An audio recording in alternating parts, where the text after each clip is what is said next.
Hello and welcome to the Leander98 channel. Today we are taking a look at blueprints. Now, there is something about blueprints that people just seem not to understand, and this is just something that I managed to learn while up at college. You see these lines right here? Here's one, and here's one over here. Okay, these lines have something in common, and it's not because they are wheel well lines, even though that is very, very true. You see that these lines end. Alright, they end, and well, to someone of an LBP car maker, that's a little tricky because we can't just make lines just end. They have to be met up at a spot. So why is that the case?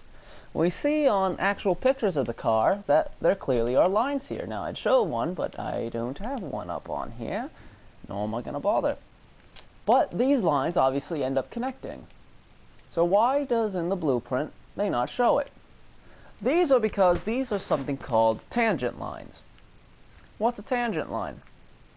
Well, a tangent line is a line where, well, even though it's a smooth edge, it shows the line. Now, obviously, for blueprints, the machinists, which are the people that use blueprints and build stuff off of them, they don't like tangent lines.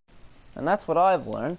But on LBP, we do like tangent lines, but there's not much say we can do for that because obviously the tangent lines have already been removed on these blueprints unless you make them yourself, which, to be honest, I've never bothered. I could try. Get out of here. But yeah, so they are called tangent lines.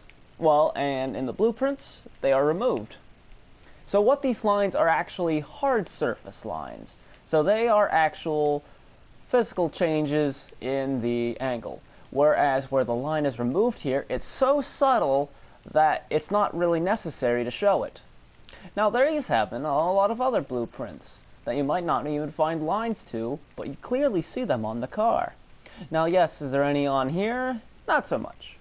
But there are on other ones.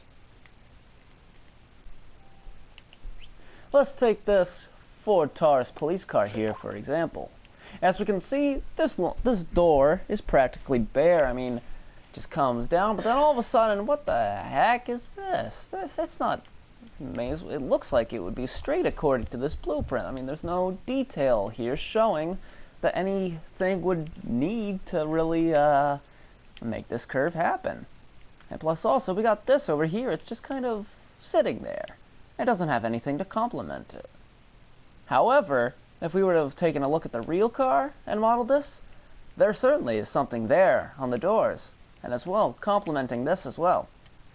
Here there's a nice little indent in the door, it gives it a little bit of a flare on the inside. Whereas this, it doesn't show that at all, so it just looks like it'd be a completely flat plane. Not a pain, but it practically is. At least to the people of LBP.